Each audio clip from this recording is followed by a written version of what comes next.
we're ready to go. Good evening. This is the Planning Commission meeting for the City of Paso Robles, January 26, 2021. Please note that due to the COVID-19 emergency and in compliance with the state and county shelter-at-home orders and as allowed by the Governor's Executive Order N-2920, which allows for a deviation of teleconference rules required by the Ralph M. Brown Act, Planning Commission meetings will be held by teleconference only until further notice. A video stream of Planning Commission meeting presentations will be live streamed and available to play later on YouTube by accessing the following link, www.prcity.com/YouTube. Rather than attending in person, project applicants and members of the public must call 805-865-7276 to participate via phone. The phone lines will be open just prior to the start of the meeting at 6:30 p.m. Or written public comments can be submitted via email to planning@prcity.com. Written comments received prior to 12 noon on the day of the meeting will be posted as an addendum to the agenda online at www.prcity.com/agendasetter/planning-commission-5. If submitting written comments in advance of the meeting, please note the agenda item. I am Roberta Jorgensen, Chairperson of the Planning Commission, and I now call this meeting to order. And may we have the Pledge of Allegiance. Commissioner Kogler, would you lead us? I will, Madam Chair. Thank you. I pledge allegiance to the flag of the United States of America and to the republic for which it stands, one nation, under God, indivisible, with liberty and justice for all. Thank you, Commissioner Kogler. And staff, may we have the roll call, please? Commissioner Davis? Present. Commissioner Neal? Present. Commissioner Gibson? Present. Commissioner Christensen? Present. Commissioner Kogler? Present. Commissioner Castillo? Present. Chairperson Jorgensen? I am also present. Thank you. All present. May we have staff introductions? Yes, Warren Frace, Community Development Director. With me tonight is Darcy Delgado, our Associate Planner, Lori Wilson, our Assistant Planner, and then Jessica Ferguson is our Administrative Assistant. All right, thank you. This is the time for general public comments regarding matters not on the agenda, and I do not see any callers listed in our queue. So I will go on to the agenda items. Do we have any agenda items to be tabled or rescheduled this evening? There are none. All right, thank you. All right, agenda item 1, conditional use permit 20-09 for Shifting Gears P20-0062, 1621 North River Road, units 5, 6, and 7. And may we please have the staff report? Good evening, everybody. This is Lori Wilson. I'll be taking you through our first item tonight, which, as you mentioned, is a conditional use permit for our auto repair use, shifting gears at 1621 River Road. The site's located off of River Road, near the intersection of River Road and Union, just north of the Ole Viborg sand and gravel site there. It is zoned manufacturing, which requires a conditional use permit for auto repair use. So before you tonight, the request is to establish an auto repair use in this existing building there. It's a fairly new building. I believe it was just completed in 2018 or early 2019. And they're looking to occupy 3 of the units within this building. Shifting Gears is an existing business I think a few of you guys are familiar with. They're currently operating off of Paso Robles Street right now. They'll be continuing a similar operation, which is Monday through Friday, 8 to 5. They have 3 employees total. And the new space that they're going into has 3 service bays. You'll see here in a moment, 2 of them will be utilized by car lifts and then the other for storage. So this is their site plan showing the 3 units, units 5, 6, and 7 they would like to go into. Our zoning code requires that they provide 3 parking spaces per service bay. So they're required to have 9. They're showing that they'll have 12 allotted to their units, all highlighted and they're in yellow for you to see. This is their proposed floor plan. You can see I think the alignment's just a little off on it, but the 2 service bays will be used for the car lifts. And then they have ample storage space on the left-hand side of your screen there for storing cars either in queue to be worked on or ones that they can work on that don't necessarily need car lifts right now. They aren't proposing any office space at this time. We should have James, the owner, on the line too. He can answer kind of further questions you may have about the floor plan and future office space needs. So a few conditions that are particular to this project is that they will not have any outdoor storage of vehicles, parts, or equipment. They'll need to get a tenant improvement permit prior to occupancy. And then, of course, all signage will need to be approved by the Development Review Committee before installation.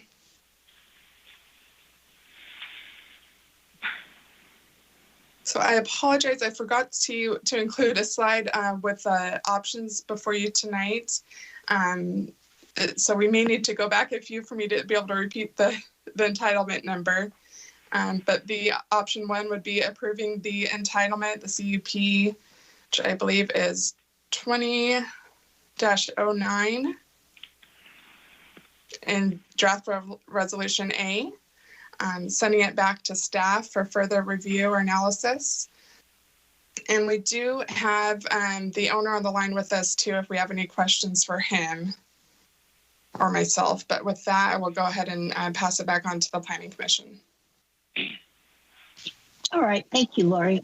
So at this time, I will go around the Planning Commission and see if you have questions of staff. And I'll start with Commissioner Kogler. Thank you, Madam Chair. I was actually on DRC when this item came before us, so I've seen it and I don't have any questions. All right, thank you. Commissioner Davis? I too was on DRC and I've seen it. I don't really have any questions. Just a point of clarification. Lori, is this a business relocation or an expansion? I'm hearing relocation. Am I correct? Yes, that's correct. They'll be relocating. Okay, thank you. That's the only thing I had. I've heard it in DRC. I'm very familiar, and thank you. Commissioner Neal? No questions at this time. Thank you. Commissioner Castillo? No questions at this time, Madam Chair. Commissioner Christensen? No questions. All right, and Commissioner Gibson? I have no questions. Thank you. All right, and I do not have any either. So we will open the public hearing now. And if the applicant would like to address the commission, this would be the time.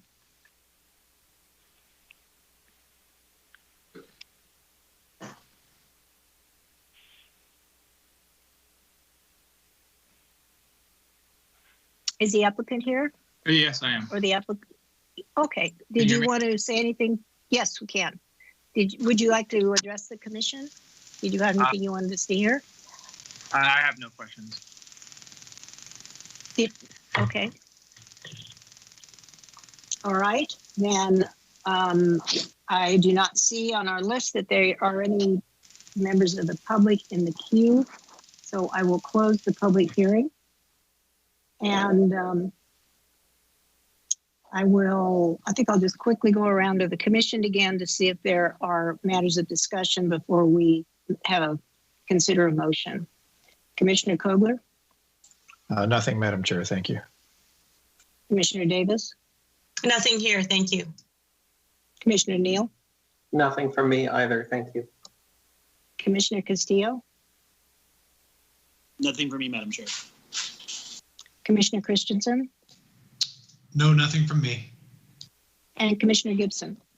I have no questions. I read the material. I drove by the site. Seems like there's similar uses in the building and surrounding areas, fairly industrial with what's to the north and south of it. So I think this is appropriate use for the site. Thanks. All right, thank you. So, Madam Chair? yes. Yes, This is, Commissioner Neal, I will propose a motion. good.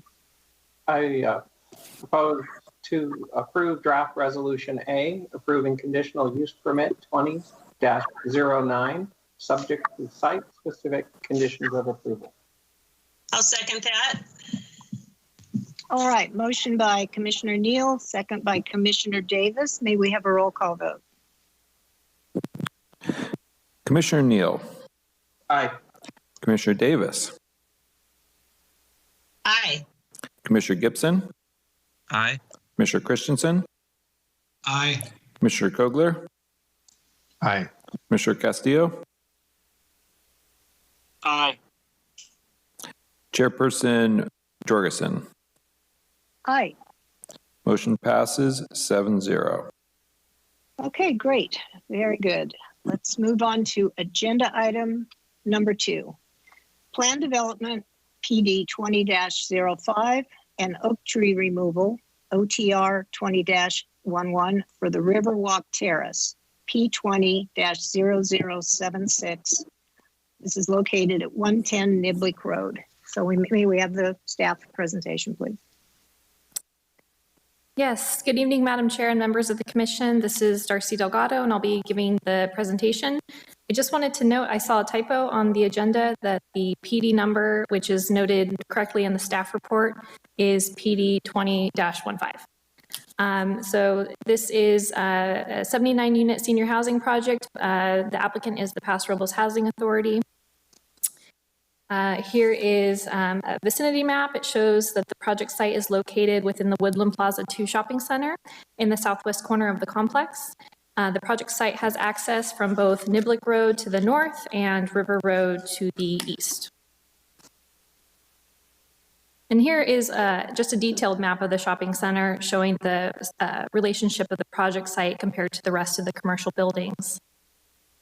And then here is a view of the project site looking southwest.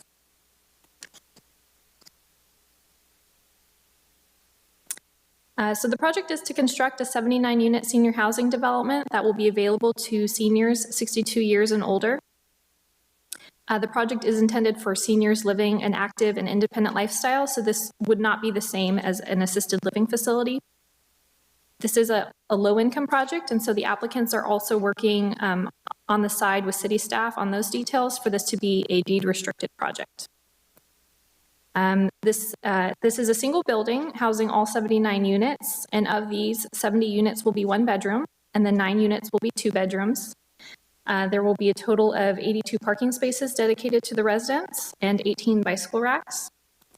There will be a resident center, which has a sort of multi-purpose room function and a centrally located laundry room.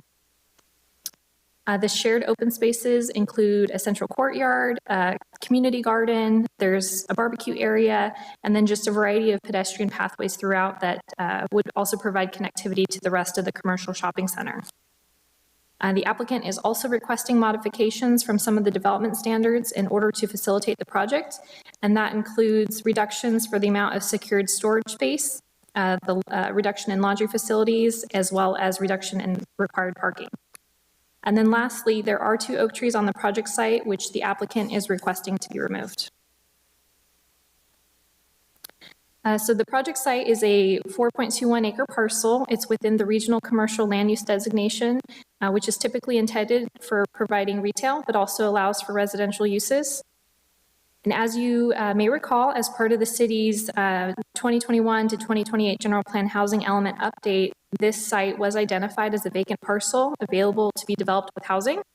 And so in order to implement the housing element, a rezone of the parcel was pursued to add that mixed use overlay, which allows the underlying base zone regulations to remain in place while adding the overlay zone regulations to permit residential development. And so the zoning is now regional commercial with the mixed use overlay. And then, as mentioned, the project has been designed in a manner that requires removal of 2 oak trees, which total 19 inches in diameter. And removal of oak trees is subject to approval by City Council. So in this case, Council's decision will be based on a recommendation from the Planning Commission on the project as a whole, since the development plan does show the building being overlaid where the trees are located. And this is an illustrative site plan that was also included in the staff report. As I had mentioned, this is a single building with a shared roof. And then you can see the building has essentially 4 different wings with a centrally located courtyard in the middle.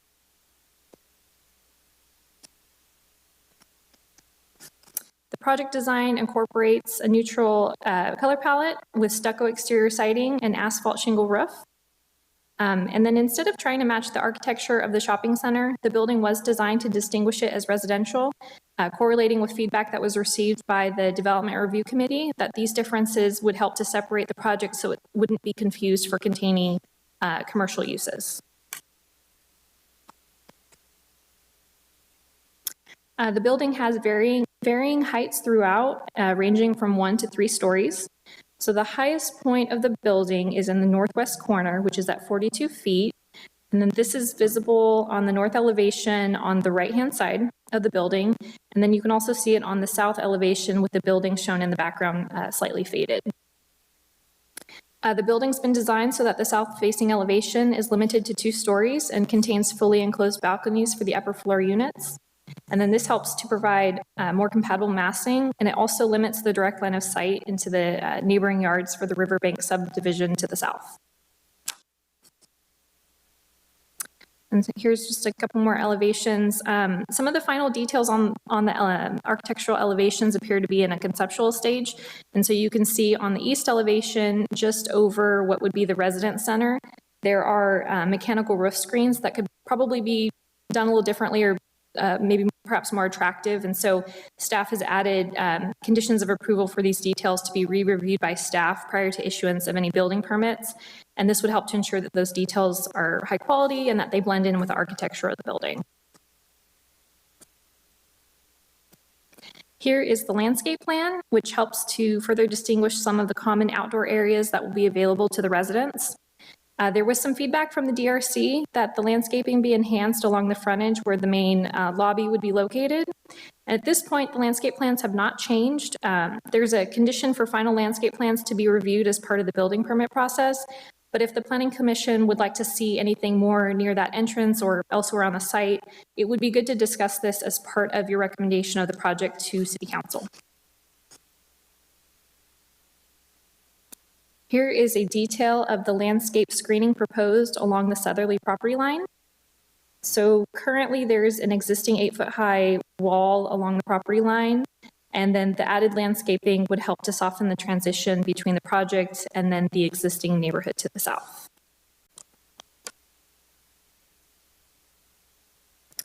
The project also includes a revised parking area as well as a new ADA pathway for access to the Salinas River Trail. The preliminary parking plans show that there will be 92 parking spaces on site. However, only 82 of the spaces would be designated for the residents. The applicants have indicated that affordable senior housing projects just don't require as much parking, so they have requested a parking reduction. I believe it's from 139 parking spaces as what would typically be required. So the remaining 10 on-site spaces, which are shown in blue with the 10, those are also on-site. So the plan would be for those to be designated for the general customer parking for the commercial shops to the north. And then the additional 6 parking spaces, which are also called out on this plan, could serve as additional shared parking for visitors to the complex. Just because they would be in close proximity to the new building, but they would be off-site and otherwise would be under a shared parking plan for the shopping center. Generally, since there will be shared access and parking amongst this project and then the commercial shops to the north, staff feels though there will be plenty of parking available for the project. And a condition of approval has been added for the final parking plan to be reviewed by staff prior to issuance of a building permit. And this shows the 2 oak trees proposed for removal. We have an arborist report that indicates both trees are in good condition and were likely planted as mitigation trees from a previous project. So one's a 9-inch tree and one's a 10-inch tree. Based on findings from the Paso Robles Municipal Code, their removal could qualify as a necessity to allow reasonable use of the property for which it has been zoned. And if approved, the project would be required to replant approximately 3 1.75-inch diameter, 24-inch box trees. And so those are actually shown on the preliminary landscape plans to be planted along the southerly property line. And here's just a photo of the 2 trees that I mentioned. One's a 9-inch and the other's a 10-inch tree. So the options for the commission tonight would be, are option 1, to recommend approval of the project to City Council, approving draft resolution A, which would approve the development plan. And then also recommending the City Council approve draft resolution B, which is for the oak tree removal permit. Other options would be to amend the above draft resolutions, to refer the item back to staff for additional analysis, or to make findings to recommend denial of the application. And with that, that sums up the staff presentation, and I'll pass it back to the Planning Commission. Thank you, Darcy. All right, so I will go around for commissioner questions to staff. Commissioner Kogler. Thank you, Madam Chair. Darcy, could you please go back to the parking layout slide that you had? That one. Perfect. Thank you. Question, at the bottom of that graphic, you see what appears to be a walkway with the differential surfacing going across the drive aisles and the parking spaces, and then veering towards the river, matching up to this new ADA connected walk. Is that intended to be a means of access to the river from the building? Is that supposed to be kind of a continuous walkway? Yes, and then so it's kind of faded out, but I guess as it would go to the east, it would connect to the shopping center as well, so that anyone from the commercial shops could also gain access that way. Okay. I presume that to be the case. My only concern would be the stretch of it that heads up towards the river trail will be impeded by bumper overhangs all the way through there. So if that's really meant to be a passage for pedestrians, it's probably not going to work unless there's some means to control where those vehicles stop in the parking space via wheel stops or something like that. So just a comment as staff considers the parking plan when it comes back to you guys for review. Question I had, I was on DRC when this came before us twice, so I'm quite familiar with it. Both times when it came before DRC, there was some discussion of the height of the project. That discussion was a little more pointed the second time it came before us, and I think it was Commissioner Neal who stated that there might be some look at a lower profile roofing. And I think the minutes reflected that would be discussed and talked about in the staff report. And I'm just curious as to what the outcome of that investigation or that conversation was. Absolutely.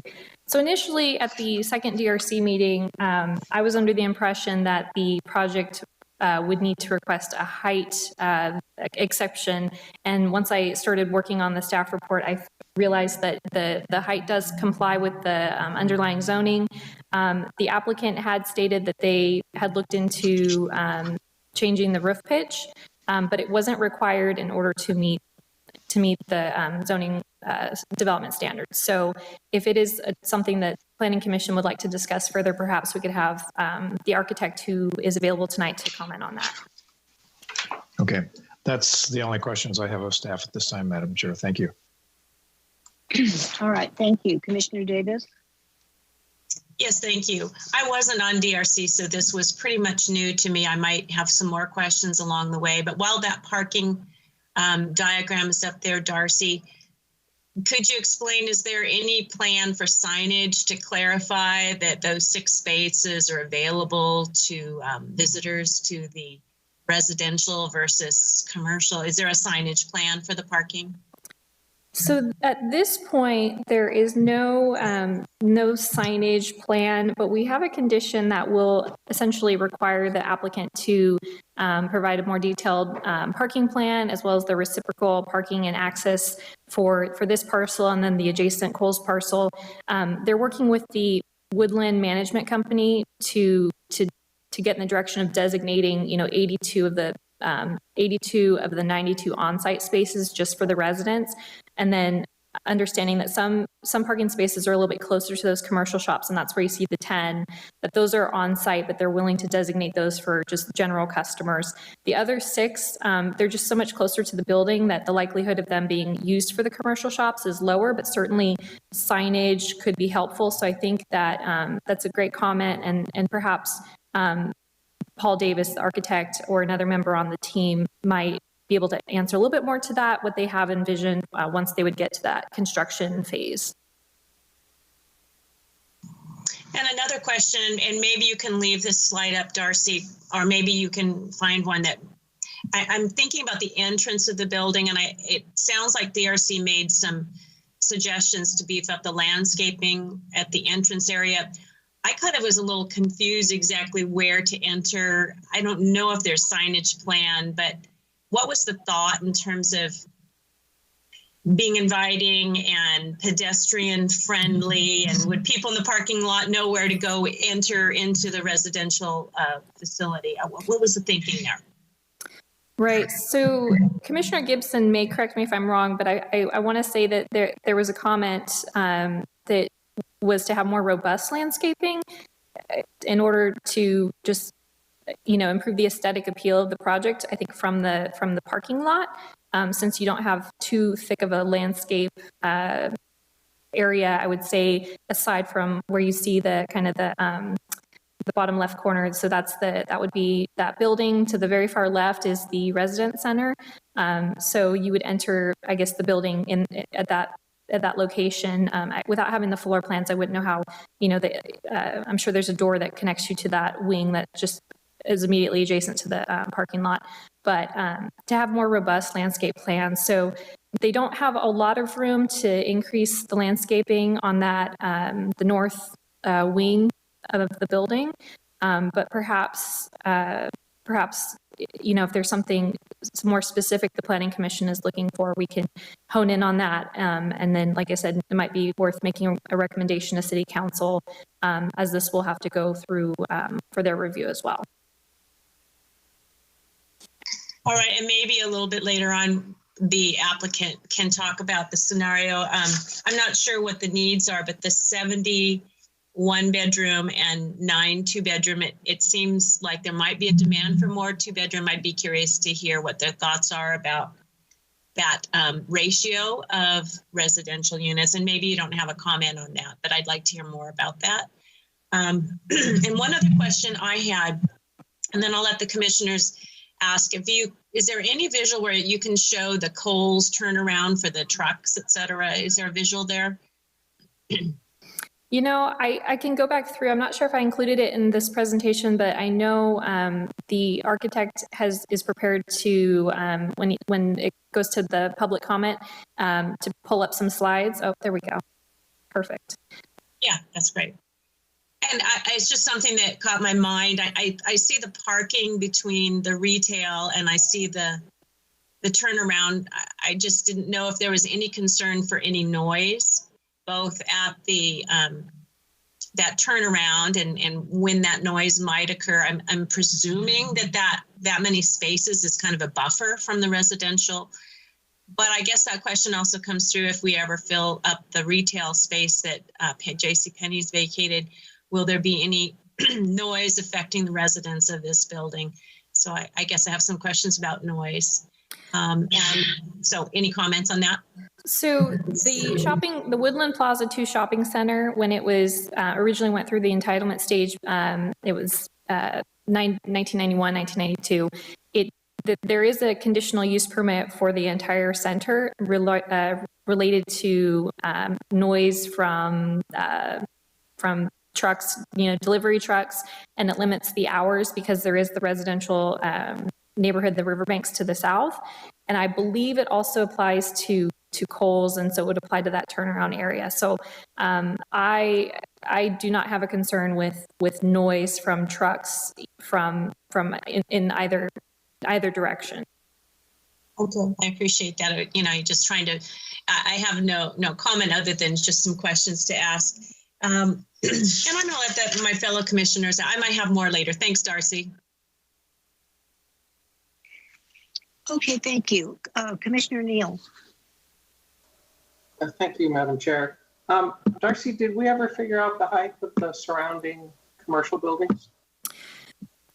So I was able to look at the Kohl's. They amended they did their development plan after Woodland Plaza originally went through the initial stages, and the building height for Kohl's was, at least in the entitlement, was raised to 35 feet. So this project has a roof ridge height of 42 feet, so 7 feet difference. I was not able to find anything on the actual, what it was constructed to. I'm not sure if the applicant's team did any other research, but that was the best that I could get. Great. Thank you, Darcy. That's it for me, Madam Chair. Okay, Commissioner Castillo.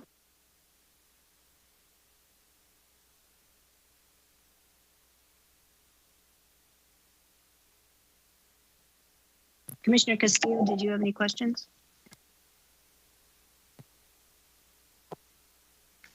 Madam Chair, did you call my name? Yes. Okay, perfect. Thank you. Yes, I just had a question for staff as far as, do we have any idea of any prospects or businesses that are going to be going into the JCPenney next door as far as occupying that facility that's right next to it? So at this point, the city does not have any interest in the JCPenney vacant store. We have been working on some tenant improvements for what was the Staples, but nothing for the JCPenney store. Okay, and then from what I can see and tell, there is no barrier or fence line between the senior center and the JCPenney facility, correct? Correct. And then the wall that separates the senior center from the riverbed, is that, did I hear 8 feet tall? Yes, it's an 8-foot tall wall. That was part of the original entitlements for Woodland Plaza. So that was done back when the shopping center was being constructed. I have no further questions at this time. Okay, thank you. Commissioner Christensen. Thank you, Madam Chairwoman. I think I was on DRC when this came forward, so I'm pretty familiar with it. I think one of the only questions I had at the time was, and maybe the applicant can address this a little bit more too, but has staff addressed the ingress and egress for emergency services? Has police and fire and ambulance had anything negative to say or anything impactful? So I was able to discuss the plans more with our emergency services battalion chief. That's Randy Harris. I believe we have him available this evening if there are any more detailed questions. But essentially, based on the number of access points to the center, he talked about the likelihood of going, through in front of Kohl's, that they have adequate access. They will have to go through some pedestrian zones, but generally there was no concern on being able to serve this site based on the site's location. And so additionally, they have their own requirements for the building code and for fire hose pull. So there's an exhibit in the staff report. So I would say that in summary, there were no concerns on the where it is in relationship to the ingress and egress points to the shopping center. Okay, thank you. I think that was all I had. Appreciate it. All right, and Commissioner Gibson, do you have questions? I was fortunate enough to be on the DRC both times that it came before us, and I first have to commend the applicant that they've been very responsive and forthcoming with any concerns or questions that we've had. But I do have 2 questions just to clarify things for me, is that, and follow up with Commissioner Christensen's question. At the second DRC meeting, we had a discussion about or a question that of the Woodland Shopping Center having its own plan for ingress and egress in the case of emergency, and I believe staff or the applicant was going to check to see if that was the case or not. Did we do that? And if so, can you let us know what you found out? So I can answer that. This is Darcy again. So per Randy Harris, there was no need for a new fire lane access or any dedication of an existing access route for the project. He was able to look at the plans. It didn't need anything above what is already existing. And perhaps if he's available, if you have any more detailed questions or follow-up questions, perhaps he's available to answer that a little bit better than I can. Yeah, so I wasn't re-asking Commissioner Kirstensen's question. We had a discussion the last time about it. Somebody else had asked, well, if there isn't a plan for this particular site, it occurred to somebody to ask, does the shopping center actually have such a plan that would help allay any concerns people might have for the ingress and egress in case there's an emergency, seeing as we're in essence turning this into mixed use residential commercial? Oh, I see. So Randy, I'm not sure if you're on the line. I was not aware that there is a particular plan in place for the shopping center. Randy, can you follow up to that? Yeah, sure can, Darcy. Randy Harris, Battalion Chief Fire Marshal. So a shopping center like this is not required by fire code to have an emergency plan. However, when we do layouts, we want to make sure that we do have adequate ingress and egress points. And this shopping center is served by, I believe it's 4 or 5 different ingress and egress points. So adequate fire lanes exist all around the facility. Okay, thank you very much, Randy. I have one other question, just in a clarity, trying to understand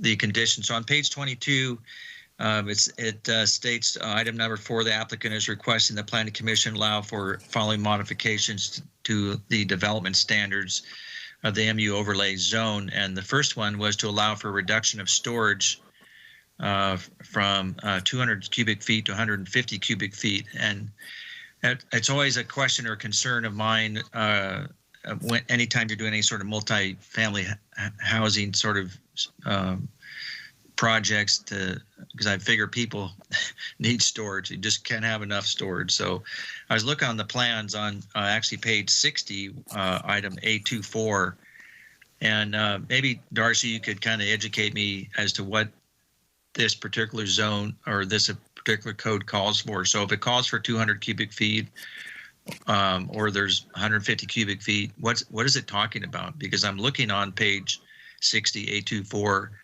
and I'm looking at the specific plans for the 1-bedroom and 2-bedroom units, and it shows the storage is respectively 19 and 25 square feet in storage, not including the deck patio. So could you explain exactly how that requirement for storage comes into play? Because I would have thought that we probably would not have wanted people to be storing things on the patio. Right. So the requirement for storage is in cubic feet. As you noted, the plans are showing square feet. So perhaps Paul Davis, the architect, can clarify that what these equate to. But essentially, when you turn it into cubic feet, the 1-bedroom units end up having 150 cubic feet of storage, and the 2-bedroom units have 200 cubic feet of storage. The requirement for secured storage space, it does stem from multifamily residential uses.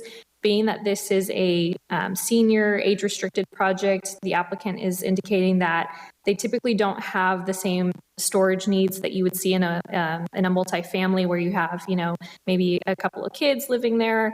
And so the needs are just lower. So they do have the 2-bedroom units that would meet the requirement for 200 cubic feet. But the 1-bedroom, which is 70 of the units, they would have only 150 cubic feet. So they're saying that they've based on the clientele, that they're going to have still sufficient storage space. And since it's going to be a deed restricted project, I don't see this turning over. I think deed restricted is it 50 years? So it wouldn't be likely that you would see, another user come in the future, in the near future, that would all of a sudden you have, children living there. But perhaps we can have Paul Davis elaborate more on that. All right, thank you.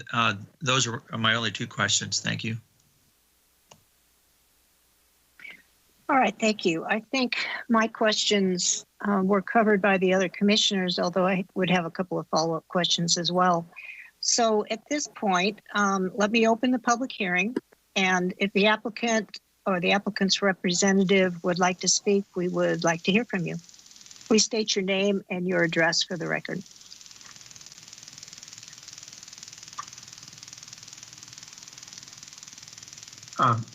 Paul Davis, can you hear me? Yes, we can hear you. Okay, was Lori or David going to start off first? Darcy, I forgot. I'm sorry. Yeah, Paul, this is okay, great. Why don't you go ahead and I think Lori and I will comment after your comments. All right, good. So I'll share the screen and. Could you identify yourself, your name and your address for the record? I'm sorry.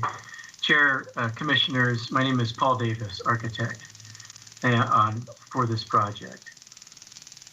And I am not wanting to show you that. Oh, here we go. Can you see this, my presentation set? No.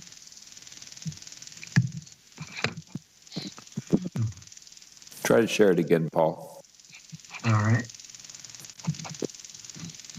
I'm going to minimize this. I'm going to share.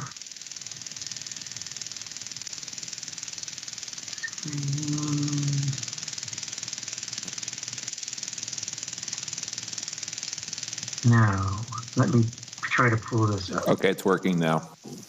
Okay, good, great. And I lost. Let me go back and fetch. I lost one of my main issues. Sorry about that. Here we go. Now is it up?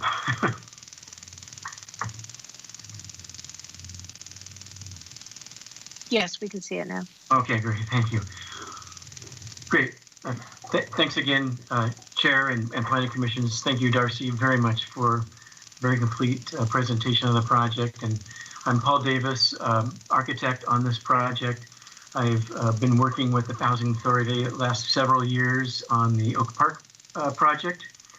And so it's been a pleasure to be able to continue on this site.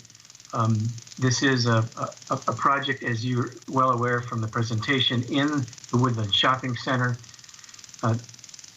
This is an overall view, more of a civil drawing. I was going to delete it out. I wanted to bring this screen up again.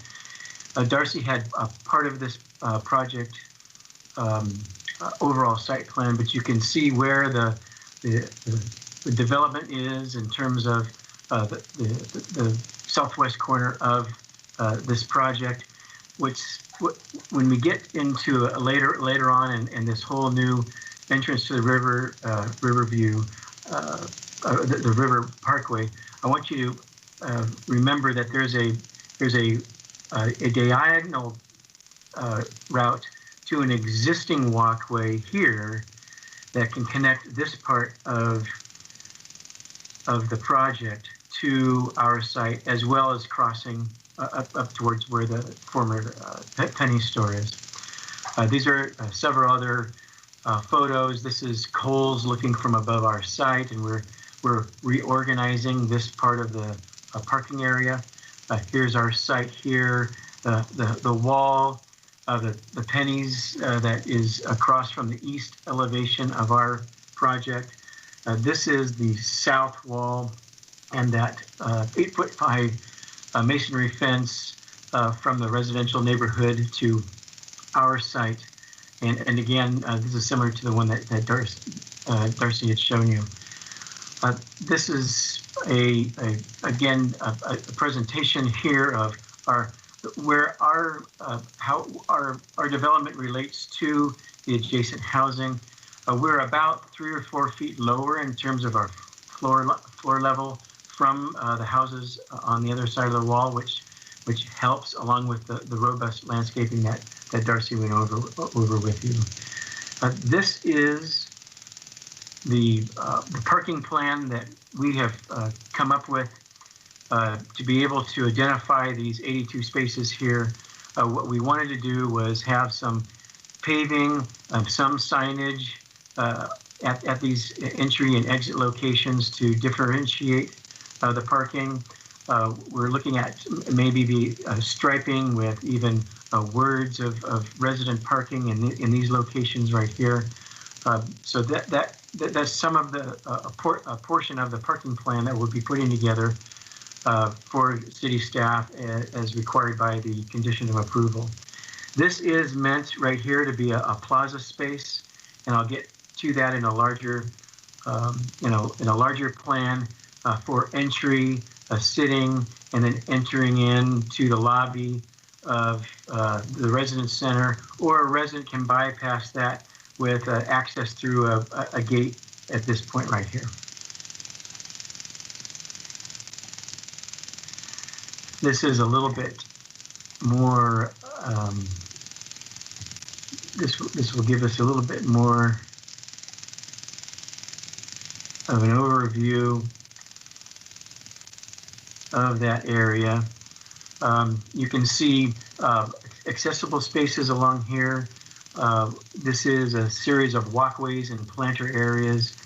And this is a lobby to the office and offices and into the residence room or community room that has, well, we have a variety of different activity opportunities.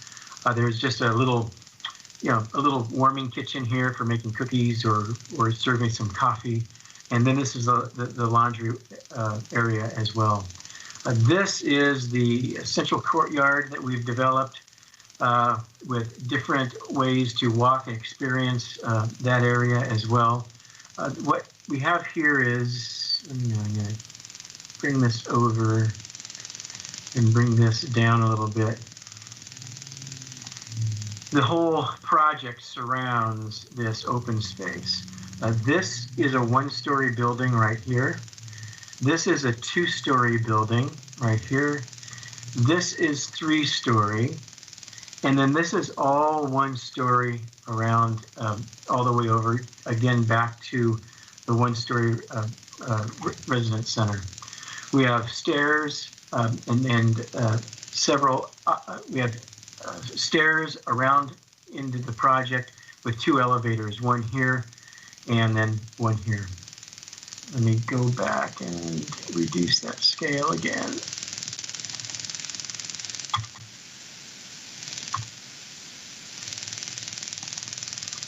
This shows you the second floor of units, and this next drawing will give you where the third story is. So we try to locate this as far away from the residential neighborhood as much as possible. And this is the only area where we have, of course, the higher roofs in height. This is just an example of a larger floor plan of the residence center and laundry room. This is a typical one-bedroom apartment. And yes, this storage area right here is 152 actually cubic feet. The storage room is a little bit larger with, and we're able to make that 200 acre feet. It's tough trying to manage a living room size, an adequate deck to be able to have a couple chairs outside, and then a storage room on this one-bedroom plan.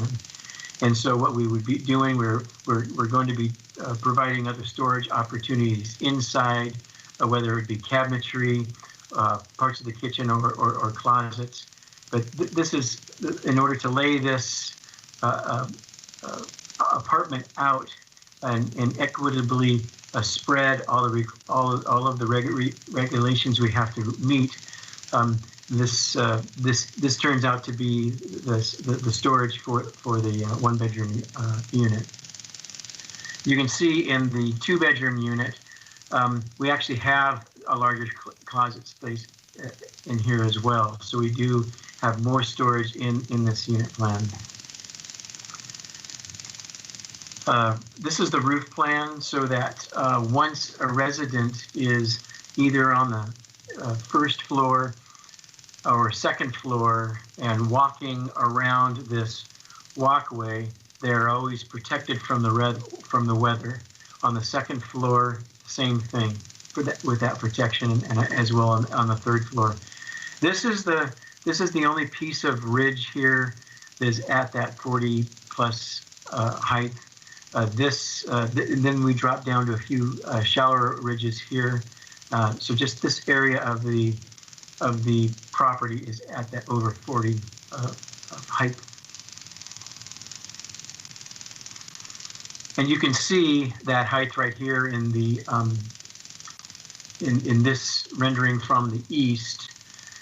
How even this is a 3-story building right here, and how the roof steps up and then back down again. Same. This is facing the west, so you can see that we designed the building to have these recessed decks, just so we get some negative space, going in and out, and not having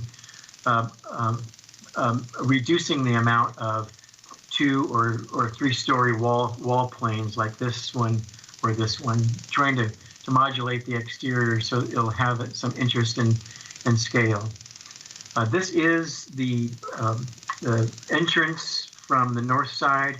We wanted to have I think this came up even in the first DRC of having, or maybe Warren, it was maybe some of our meetings prior to that, of just trying to give the building a sense of grounding at this corner. And so we're using this architectural element right here to do that. Also, the windows or storefronts of this building are more commercial. So we try to shake a hand, I guess, with the other commercial buildings across the way.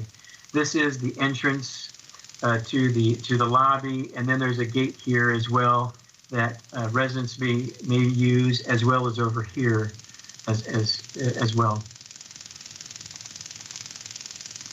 These are just building sections that show how massing and views into the central corridor are handled.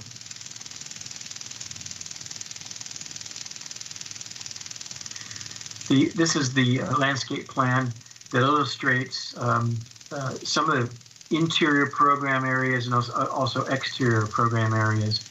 Two major elements of the site are fire access lanes and points, and one is right here next to the western on the wall on the western side between the project and the river walk.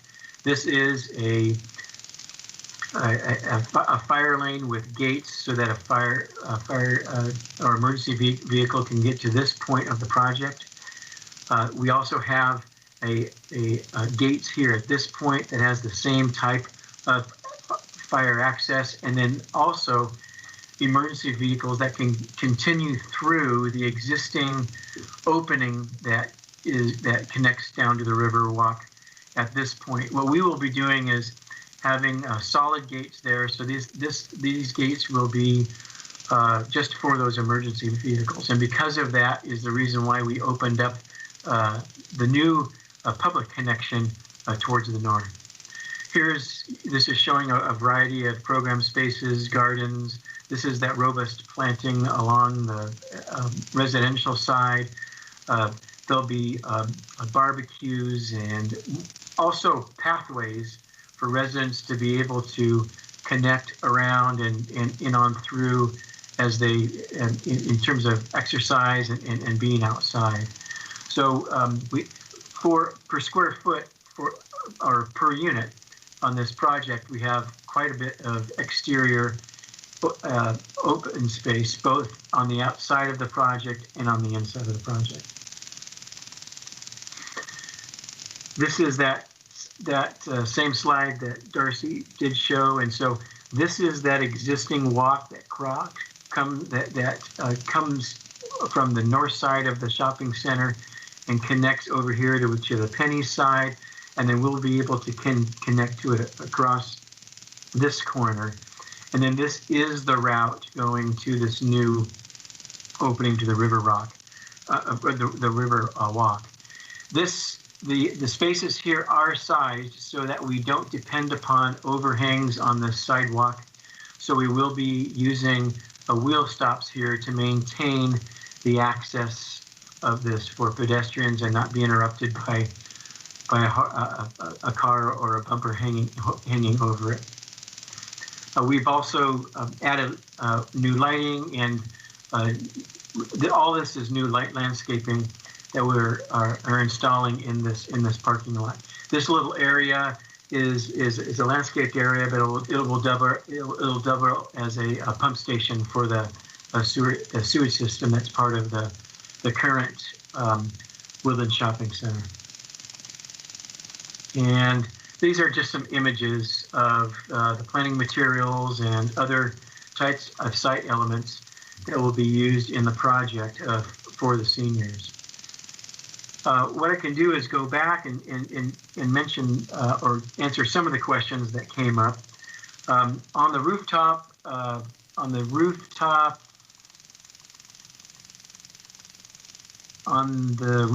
elements here, we put these in just in case. And just in the last week, we've received preliminary mechanical designs for this residence room, and we'll be able to have that equipment actually in the attic within this roof space. So at this point, these won't be required. In a recent meeting with city staff, we after this drawing was submitted, we said we would also be able to look at the other side of this ridge on the back side of this ridge if there was a way to position the equipment over there. Since then, we found out that it's just going to be inside the attic, so these won't be necessary.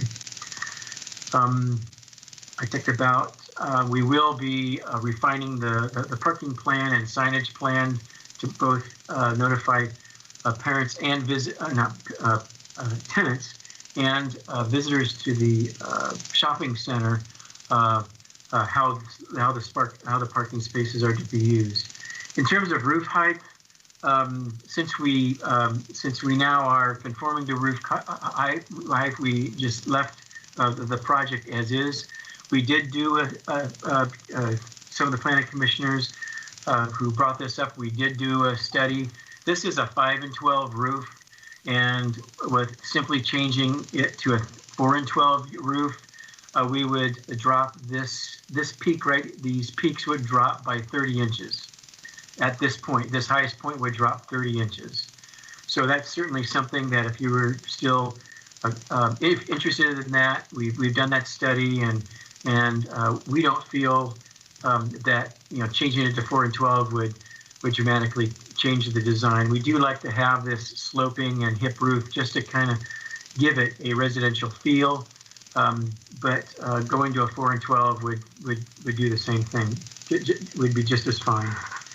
I think one of the comments from the planning commissioners from the last meeting was not only more robust planning here, but really along this line here, along the east, is what my notes said, just to try to give these units maybe a little bit more sense of separation and privacy. We do have a walkway along here. Then the fence is centered in about a 3-foot planting strip. And then we also have some of these outdoor patios over here. So we're a little tight, but I discussed this with the landscape architects, and we'll be looking into how we can build this area up in terms of the landscaping on this side. I'll let others talk about the unit mix. And I think with that, hopefully I answered some of the questions that were brought up by the commissioners during their comment period. Let me see. I do have another exhibit There was a question at the last DRC about handicap access of this new walkway.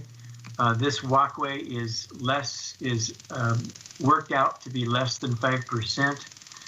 So it doesn't have to be actually a handicap ramp. It's able to, you can see this 4.5%. So there doesn't even have to be any handrails. We do have a few landings every once in a while, but we're easily able to have a very smooth and a very workable slope down to the existing river walk. And no, let me see this over on here. This is this just is another color board that we had put together that had the colors that we're using on the building and trim. These are tiles that we're placing up in this little tower here, as well as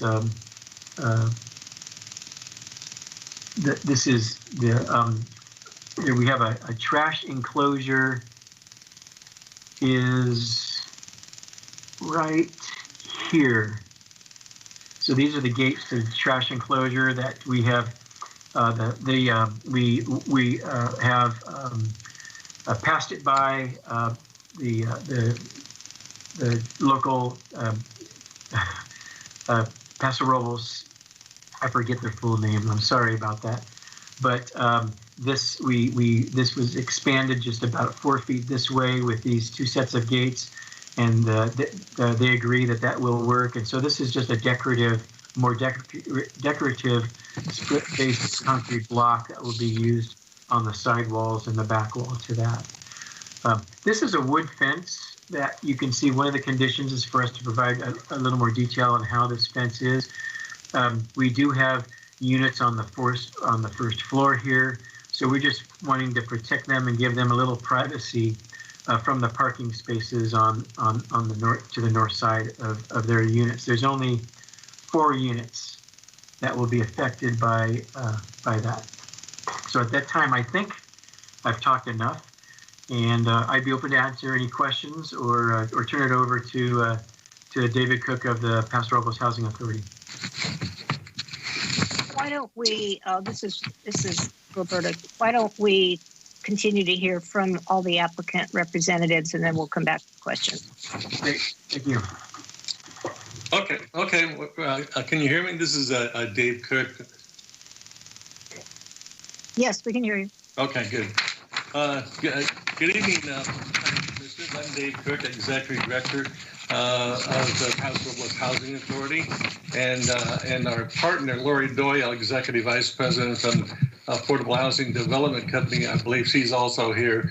And we just wanted to say a few words, but let me start off with asking one of the questions the Planning Commission had regarding the mix of seniors. They maybe thought that there wasn't enough 2-bedroom units versus one bedrooms and studios. When we first started this project, we actually did a survey of 17 projects, senior projects throughout San Luis Obispo, including Chet Dotter and Paso Robles Housing Authority.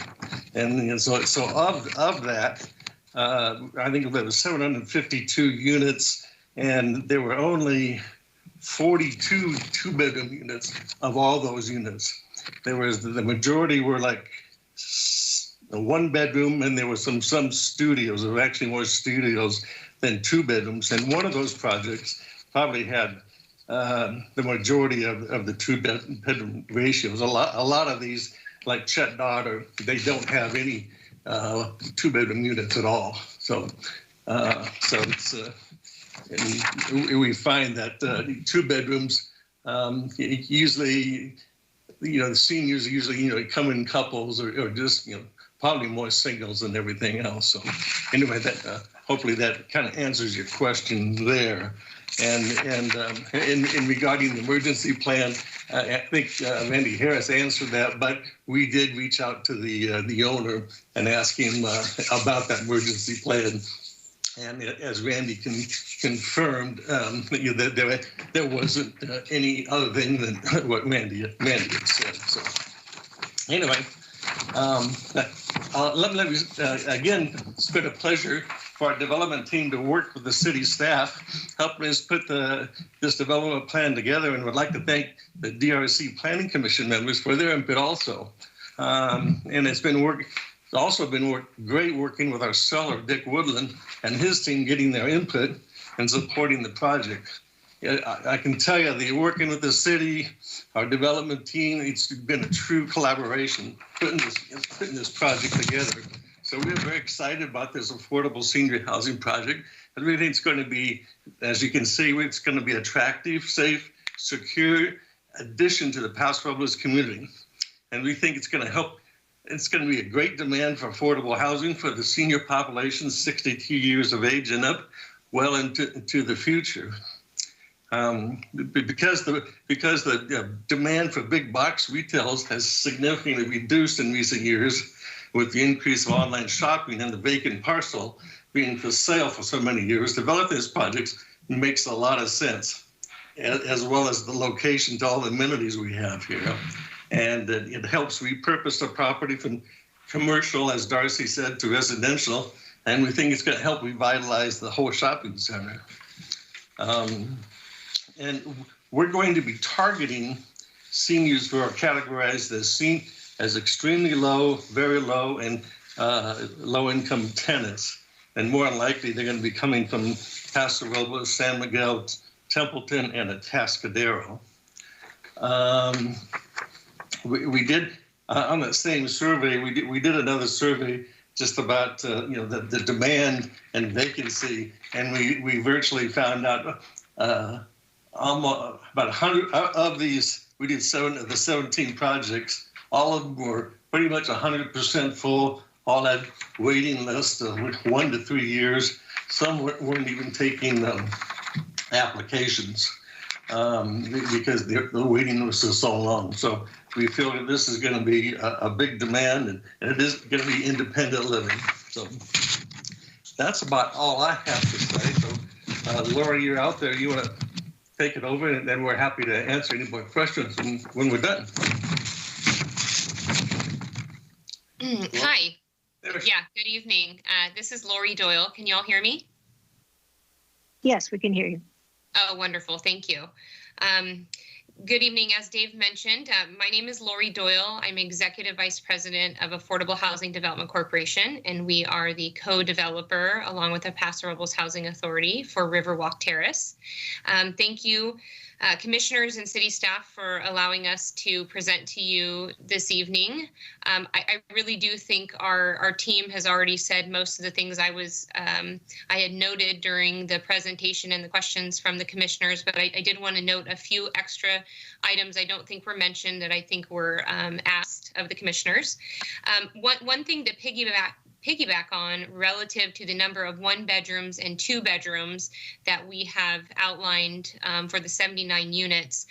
Not only is David absolutely correct in the market analysis that we have done relative to other senior affordable housing developments within the county, but there is also a requirement with our tax credit financing that no more than 20% of the units can be larger than a 1 bedroom.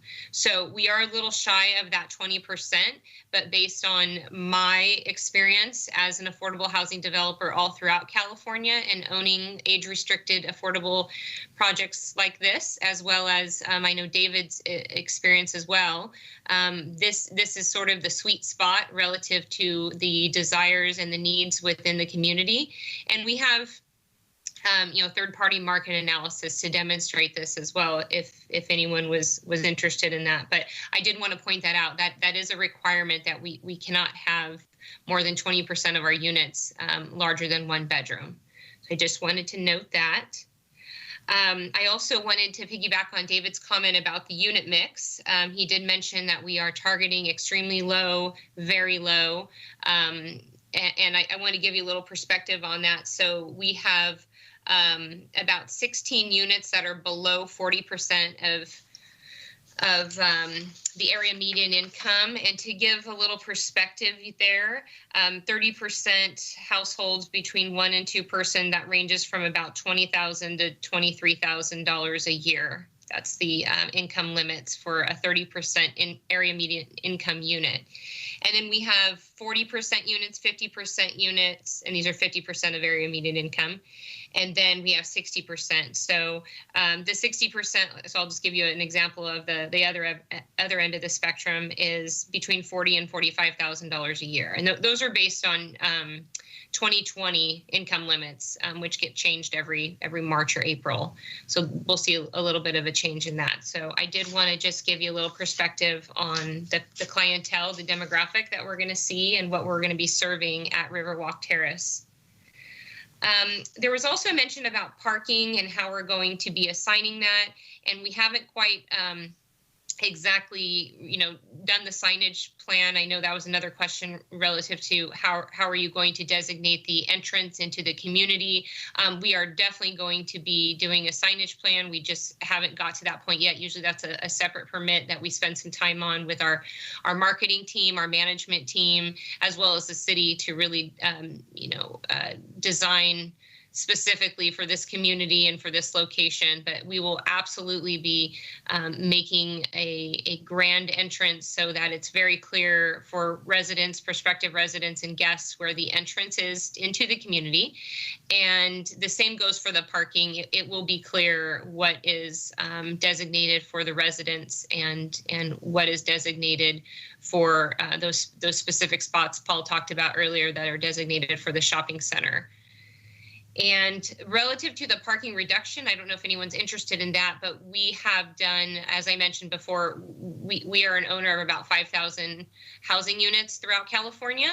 And we constantly do surveys, and we did a very recent survey probably about 60 days ago of our senior communities, and David did one for Chet Daughter as well. And we were seeing parking counts, as in how many cars are there parked, and we do different times of the day and different days of the week to make sure we get a full spectrum of how many cars are parked on the property. And each one of them was well below 1-to-1. So it definitely in this type of community, we're not seeing every unit with a car. Obviously, we have parked it that way for guest parking as well, but we are very confident in our parking count and what we are designated for the residents. So I think that's it. Again, we applaud the city staff and the DRC and our the entire community for being so receptive to this mixed use concept. We're very excited to develop this property within this shopping center. I think it was so advanced of the city to want to do something like this, knowing that shopping centers like this are sort of going away a bit, and to incorporate residential into an undeveloped, underutilized parcel, I think was an exceptional idea, and we're very excited to be a part of it. So happy to answer any further questions. Thank you. All right, thank you, Lori. So I don't see that we have any callers in the queue, so I will close the public hearing. And I will go around Planning Commission members. If you have any questions of the applicant team, or if you have any comments, please let us know what they are. So starting with Commissioner Kogler. Thank you, Madam Chair. Really no further questions. I like this project. I think it fits well within the environment of this shopping center, and I think it'll be a great asset to the city. I guess I'm going back to the applicant's experience with other projects, that the things that we're talking about with some concessions on with regard to parking and storage space, and even laundry facilities, that they have a proven track record that the thresholds that they've identified do work. So I can certainly assume that that is the case, and I'm supportive of this project. Thank you. Thank you. Commissioner Davis. I'm glad you brought up storage space, and I heard Commissioner Gibson mentioned storage space. I've always been in a situation where there's never enough. But if, Lori, you could comment a little bit more on that, and I trust you've done a lot of research, but could you comment on the industry standard, what you're seeing? Sure. Paul, could you, I don't know who's in charge of the screen, but could someone put up some floor plans for me? Great, thank you. So typically on the age-restricted communities, I'm very sensitive to storage as well. I mean, we all live somewhere where we can store things, so I think it's a personal thing for me as well. The storage space is definitely that you're seeing on the patio. Okay, let me look. I'm looking at the one-bedroom unit. The storage space on the patio is definitely something that we're seeing very much utilized because it does have a door and it's protected from the elements. I am not by any means encouraging any storage on the deck or patios, and that's something we typically don't have too much of a problem in our age-restricted communities. That's more something with families that we deal with, bikes and toys and things like that. But typically, we are seeing a lot of positive response to the outdoor storage because it's almost like having a little space in your garage or something that you don't have to see it every day, but if you need it, it's there. Specifically in the one-bedroom unit, I will tell you, I have asked Paul, and he could attest to this. I've been bothering him for a while about finding at least a linen space in this unit, and he is working on it. I think he might have mentioned that earlier, that these plans are still a little bit in design development. They're not final by any means. The one-bedroom unit definitely needs some storage, and we will find a place for at least a linen closet for towels, toiletries, things of that sort. Because I definitely think that's necessary. But I do believe that the storage on the deck and patio will be very much utilized as it is in most of our communities. And you'll notice in the two-bedroom, we do actually have not only a coat closet, but we have a larger open closet where we're planning to put some wire racks and things like that on one side so folks could store things as like shelving and then put your vacuum and things like that in that area as well. So we do feel that the two-bedroom, and then it has the larger storage on the patio in addition to the interior storage. So I am a big proponent of storage.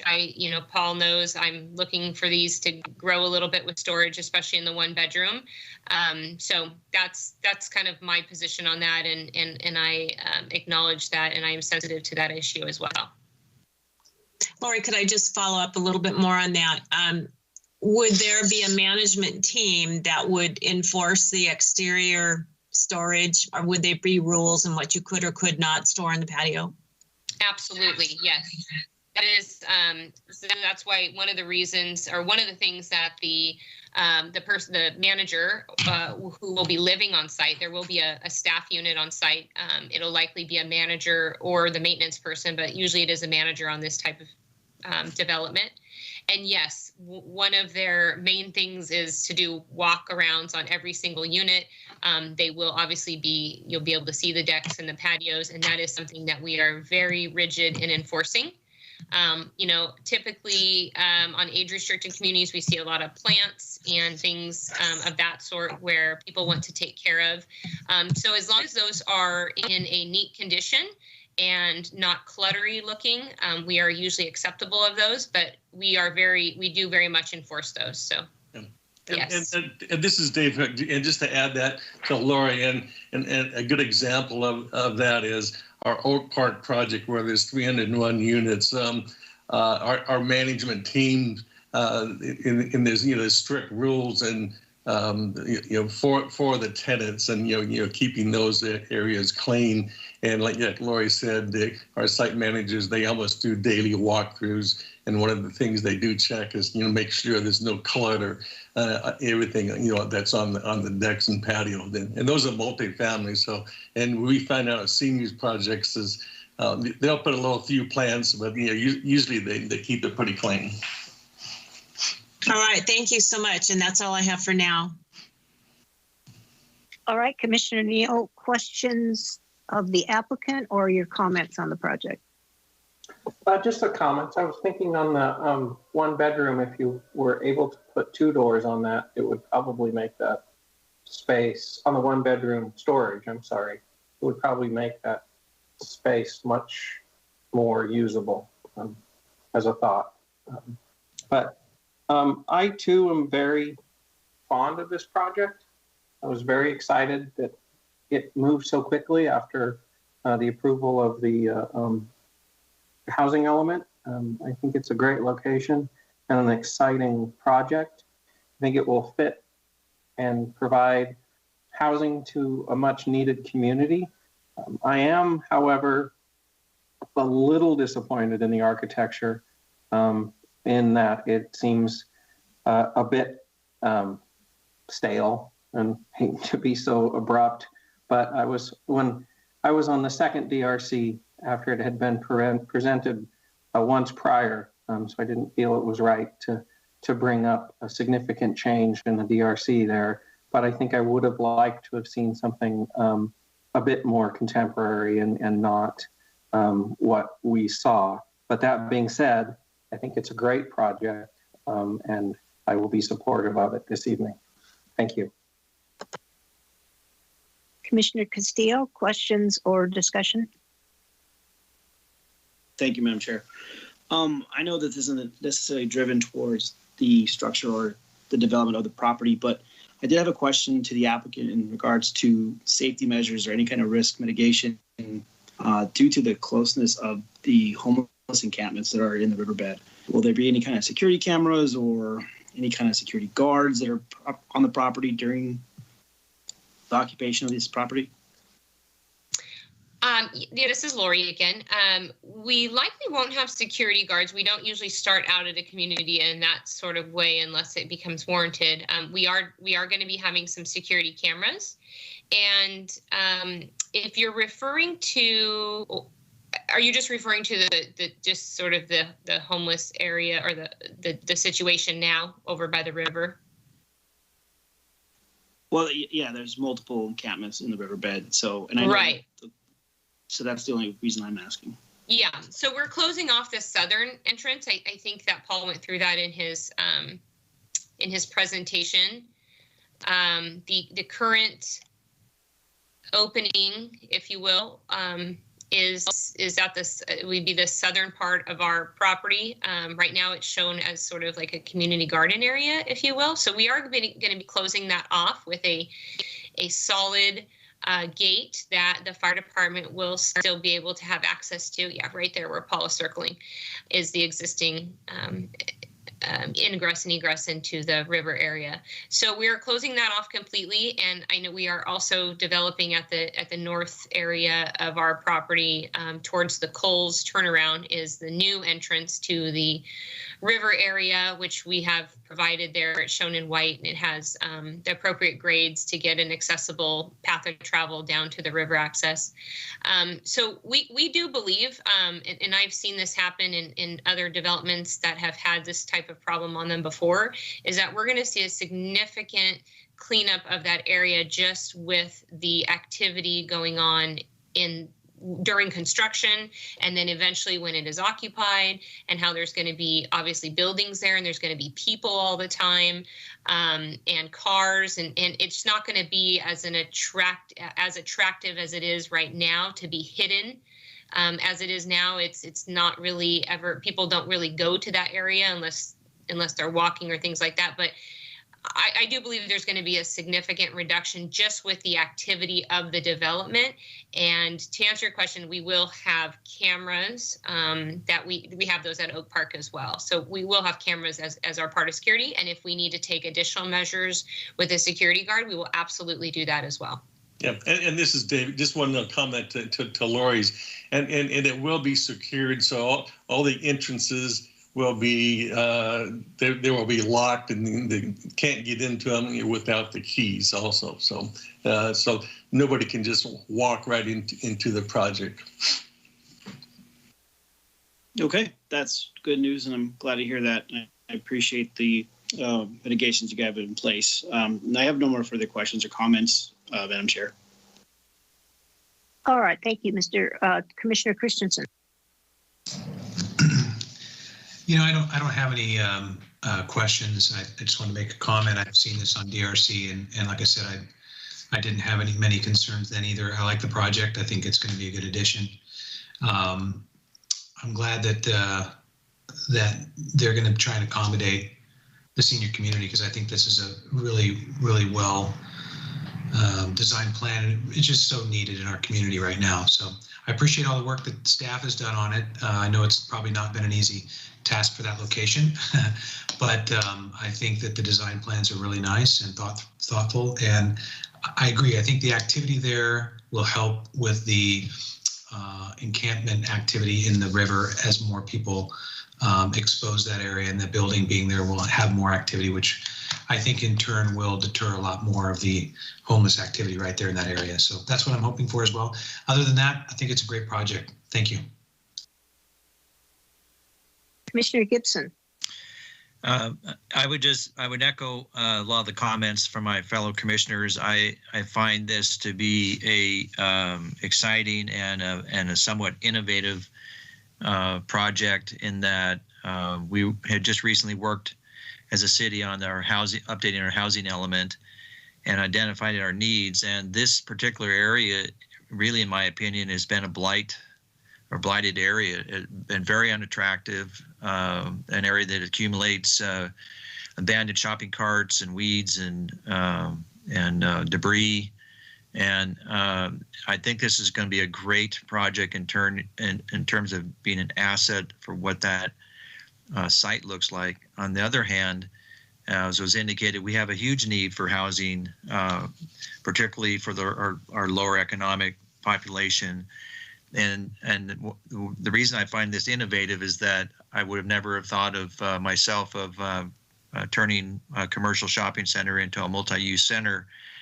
But if I was a senior citizen that was looking for housing, I mean, you know, the idea that you could walk to Walmart, or you could walk to Kohl's, or you could walk to a grocery store, a pharmacy, two pharmacies, restaurants, fast food. I mean, just walk. I just find that very innovative. So for that reason, I find this very exciting. And again, I want to commend the applicant. I had the fortune to be on DRC twice, and they listened to all of our concerns and for the most part addressed all of them. The only one that I would still circle back around, because I know that it's a condition of prior to issuing the building permits to provide a landscape plan, is that I still have a concern that the landscape plan needs to be made more robust. And I view that from both sides of a coin. One being that for people from the outside looking at that, to make it very clear that that is not part of the commercial part of that center. And from the other side, being a resident, of looking out from there and seeing, in essence, a large expanse of wall and parking area.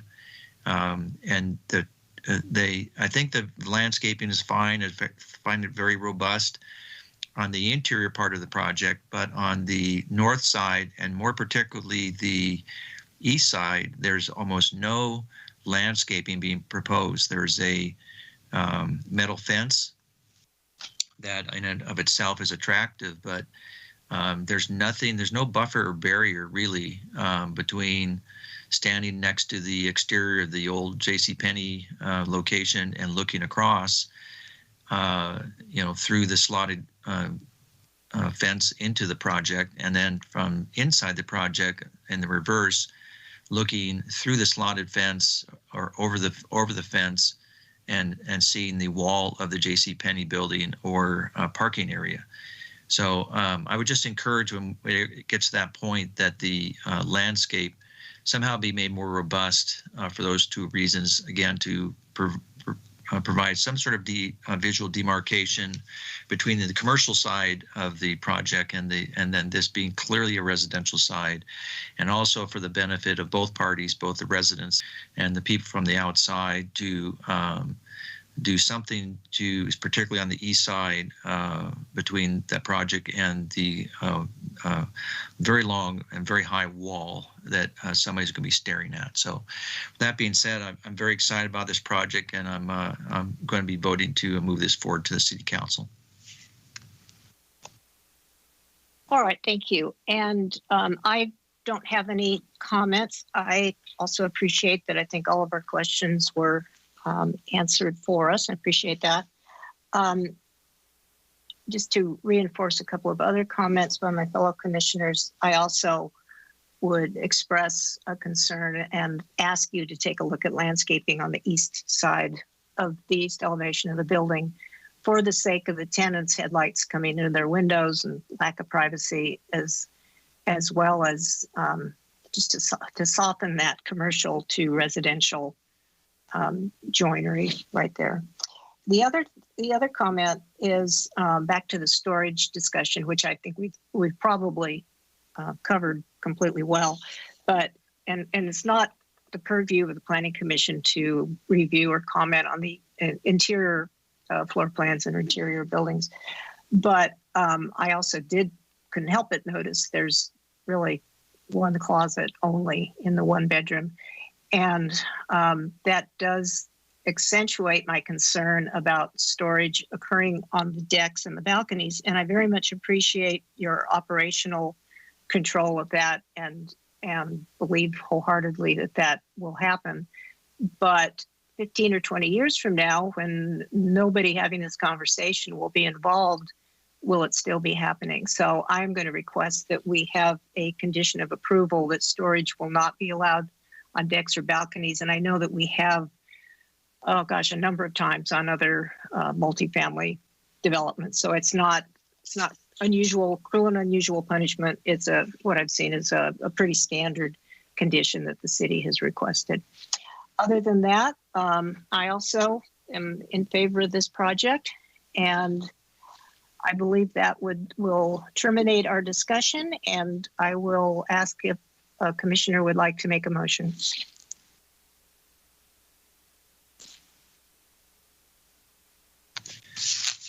This is Commissioner Gibson. I can give it a whirl. All right, thank you.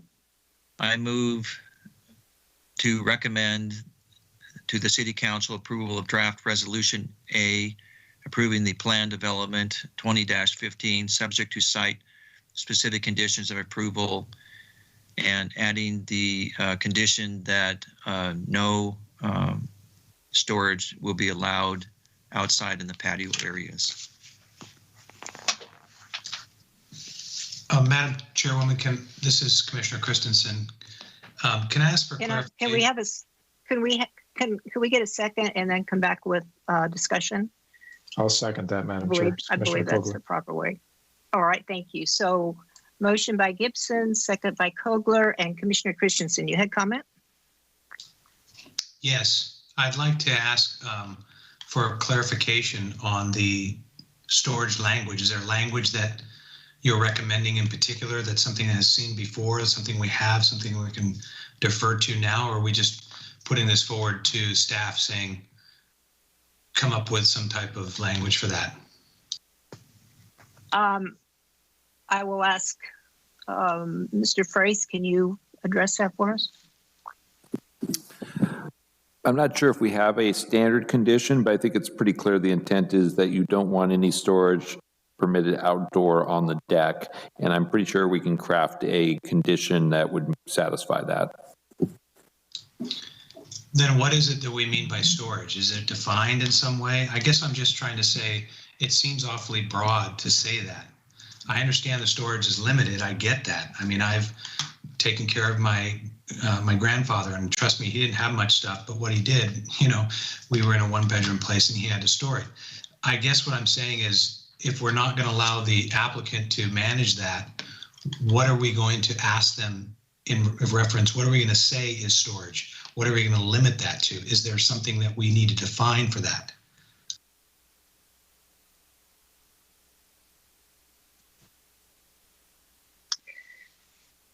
Do we have language from maybe some other project that we can defer to?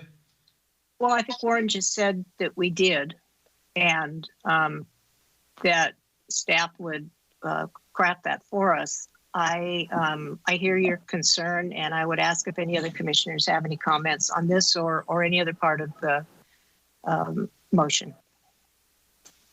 Madam Chair, Commissioner Kogler, the seconder of this. I'm comfortable with putting this back to staff. I think as Warren interpreted. I think they can certainly decipher what the intent is here. I would agree with Commissioner Christensen. There needs to be some delineation of what's storage versus what's just regular use of tables and chairs and plants and things that were referenced. But I trust staff can craft something that is meant to deter what we would consider commonly the storage of larger scale items or whatever it might be. Thank you. Madam Chair, this is Commissioner Gibson. So I appreciate what Commissioner Christensen is saying. I'm sensitive to the idea that if I was living there, that obviously I as was indicated, I believe by the applicant, that they expect people to have things like chairs and maybe a small bistro table or things out there. That I don't think anybody would think things like that or storage, or I think they gave the example of they have plants or things like that, as long as they're neat. And I don't think anybody would think that those are storage. But again, the position I believe that the Planning Commission is in is that we are not the final arbiter of this project, and this is moving forward to the City Council. And I trust staff and Warren to come up with something, assuming that this is passed, to present to the City Council with some sort of suggested language, because they're the final arbiters of what's going to happen in this project anyway. Any other discussion by commissioners? Yeah, my point is that I don't think it's necessary to add that language. And so I guess what my concern is, it's of the interest of this party, this applicant, to want to make sure that those places are of the, nicest level. I guess if that makes people feel comfortable that we add some kind of language that tells them what is storage and what's not storage, I suppose that's fine. I'm not in favor of that, but I think I'm far behind the 8 ball on this one, since we've already got a second on the motion. So, any further discussion? All right, may we have a roll call vote? Commissioner Gibson, Gibson, aye. Commissioner Kogler, Aye. Commissioner Castillo, Aye. Commissioner Christensen, aye. Commissioner Neal, Aye. Commissioner Davis, Aye. Chairperson Jorgensen. Aye. Motion passes 7-0. All right, thank you. And thank you for bringing us a good quality project, and we look forward to seeing it completed. Madam Chair, we right. do have a resolution B. Madam Chair, I move to recommend. Oh, I beg your pardon. Yes. I move to Sorry, recommend this. I move to recommend the City Council approval of draft resolution B, recommending approval of oak tree removal 20-11. All right, motion by Gibson. Is there a second? I'll second that. Second by Davis. Any discussion? All right, hearing none, may we have a roll call vote? Commissioner Gibson, Gibson, aye. Commissioner Davis, Aye. Commissioner Neal, Aye. Commissioner Christensen, Aye. Commissioner Kogler, Aye. Commissioner Castillo, Aye. Chairperson Jorgensen. Aye. Motion passes 7-0. Okay. So let us move on then to the next agenda item, which is discussion items. Mr. Frace? Yes, let me look at the agenda really quick. So we have no discussion items tonight. All right, and the consent calendar. We have Development Review Committee minutes for January 11th and Planning Commission minutes for January 12th. Do I have a motion to approve the consent calendar?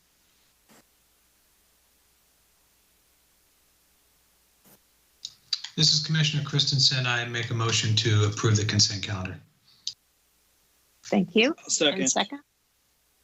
I'm sorry, was that Castillo? All right, thank you. So motion by Christensen and set by Castillo. I don't hear any discussion, so I will ask for the roll call vote. Commissioner Christensen. Aye. Commissioner Castillo. Aye. Commissioner Kogler. Aye. Commissioner Gibson. Aye. Commissioner Neal. Aye. Commissioner Davis. Aye. Chairperson Jorgensen. Aye. Motion passes 7-0. All right. And other reports, Mr. Fraze. Okay, Housing Constraints and Opportunities Committee. We are in the process right now of organizing consultants for the steps of housing element implementation that were identified when we adopted the housing element. We were likely going to have multiple consultants working on the different implementation steps. We do see that the Housing Constraints Committee will be very involved in this process, kind of as an oversight steering committee. We do expect that in the coming months, we'll have the first kickoff meeting with the Housing Constraints Committee. So as that starts to move forward and we start to get organized on the different code amendments, we'll be sure to keep the Planning Commission advised of those steps.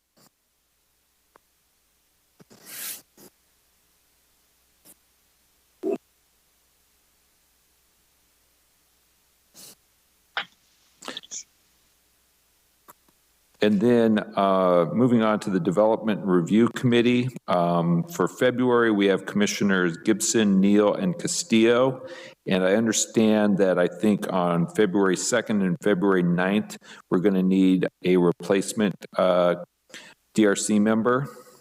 So we are looking for anyone that is available on those two dates. What were the dates again, Warren? I believe it's February 2nd and February 9th. Does that sound right? I can do the second. This is Roberta. I see it as the 1st and the 8th if it's a Monday. Yep, 1st and the 8th, excuse me. Sorry. Of course, yeah. Okay, I can't do that then. This is Sherry. I can do the 8th. Okay. I can do the 1st. This is Commissioner Christensen. Okay, thank you.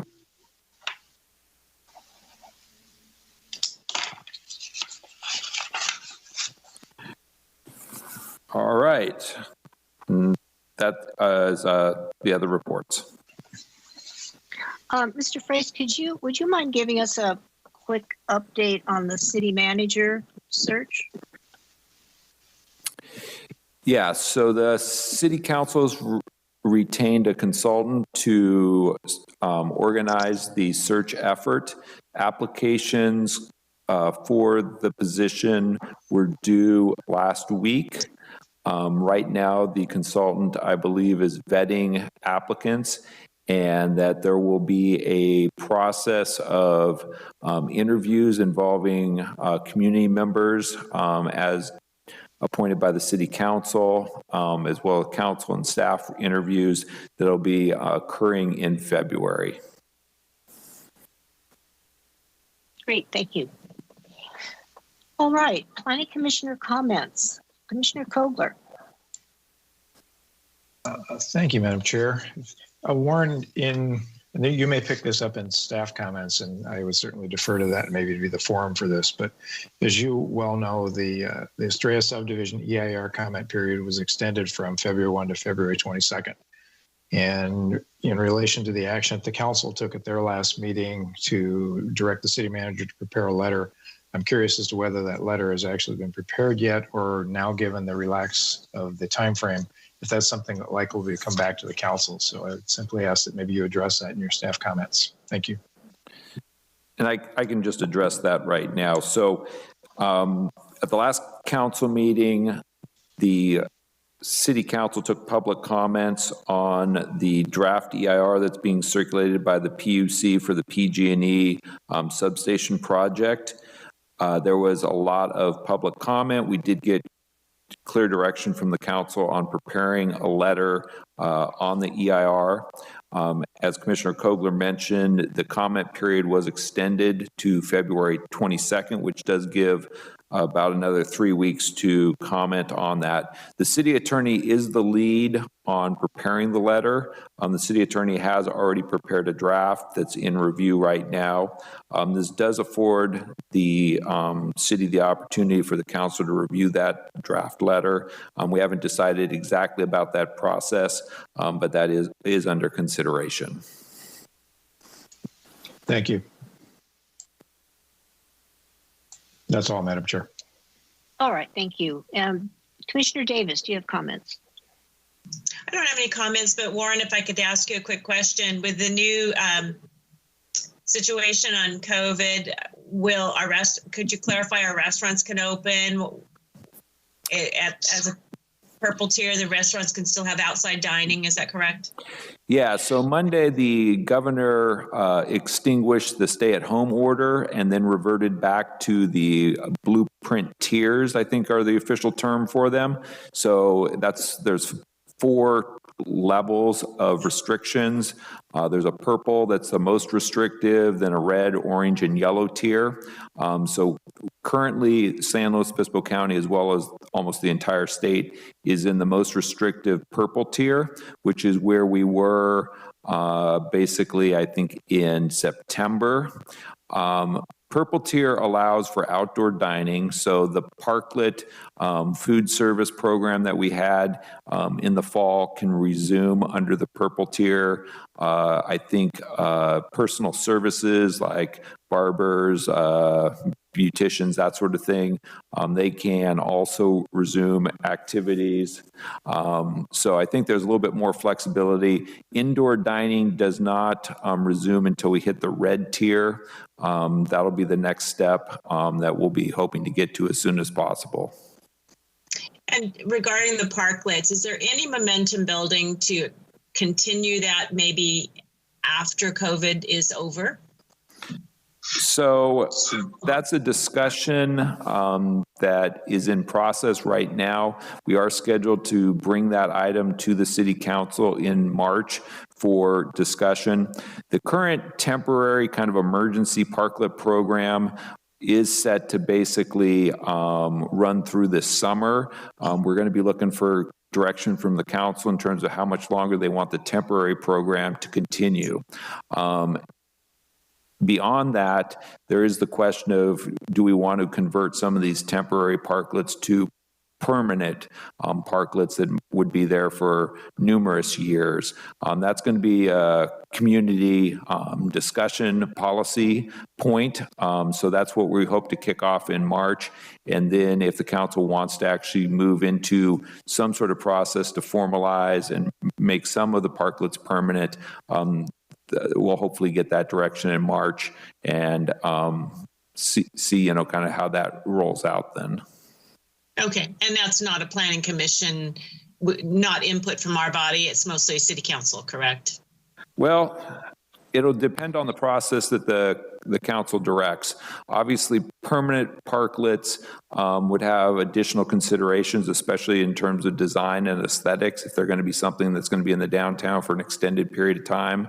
The Planning Commission really is the body that's charged with the review of design and aesthetics, especially in the downtown. So it's quite possible that the DRC, if not the Planning Commission, might be involved in some fashion with permanent parklets. Okay, thank you. That's kind of what I was trying to get a read on. Thank you so much. I have nothing else. Thank you. Commissioner Neal, do you have comments? I do not. Thank you. All right, and Commissioner Castillo? Thank you, Madam Chair.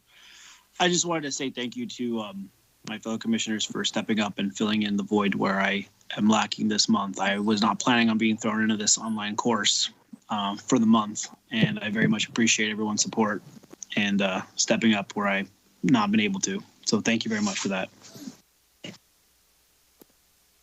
All right, thank you. And Commissioner Christensen? I just want to tell Leo we're going to miss him and the best of luck. Not a problem. Don't mind helping you out, and I hope everyone, I'm sure everyone feels the same way. So thank you. Commissioner Gibson? I have no further comments. Thank you, Madam Chair. All right, and I do not either. So maybe have staff comments, please. Yes, so as you'll recall, we're in the midst of recruiting for the Planning Commission right now. We have 2 open seats. That recruitment period runs through this Friday. To date, we I think have 3 applications in.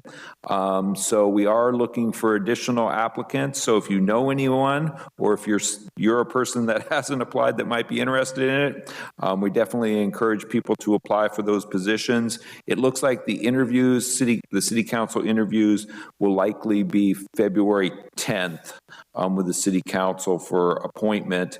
Then we'll be scheduled for the reorganization at the end of February. Due to the COVID restrictions, we're not going to be able to hold this standard reorganization dinner. We're going to try to figure out some sort of virtual event for at least the swearing in of the new commissioners.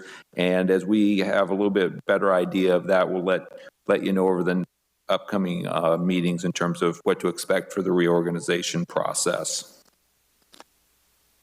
Projects to be aware of, we do have a proposal to build a fairly large historic aircraft museum at the airport. This would be separate from the Warbirds Museum that's currently out there. It's called the Yanks Air Museum. They're located currently in Chino, but they are interested in potentially relocating to Paso Robles.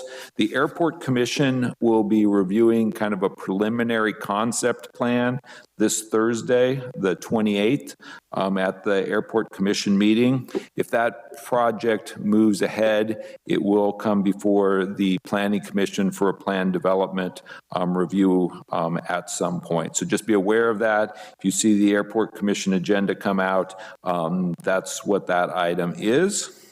As you probably know, there's a big storm that's rolling in as we speak. Our fire department, Public Works is very concerned about local flooding. So we're advising everybody in town to be very careful, especially the river. It's been dry. It's expected to rise 10 to 20 feet in the next 36 hours. And there'll probably be a lot of localized flooding throughout the community. So you definitely need to be aware and very careful over the next 48 hours. And then finally, the local branch of the American Planning Association is going to be holding what's kind of referred to as a Planning Commissioners Academy. It's a training session for planning commissioners as well as planning staff. These typically are very useful. This is going to be a virtual program, I think, over about 8 weeks. So Darren's going to be sending out some information for the commissioners. So anybody that's interested in that, we can definitely handle getting you signed up for that if you're interested in participating. And that'll conclude staff's report. All right, thank you very much, Warren. Sounds like we're going to have an exciting next couple of days, and hopefully not in bad ways, but in good ways. We sure do need the rain. Thank you, everyone, this evening for your comments. I think it was a very productive meeting. Thank you to staff for bringing things so well advanced for us to review. And do I have a motion to adjourn? So moved, Madam Chair. All right, moved by Kogler, seconded by Christensen. All in favor? Aye. Aye. Aye. Aye. All right, good night, everyone. Good night, all. everyone. Be safe.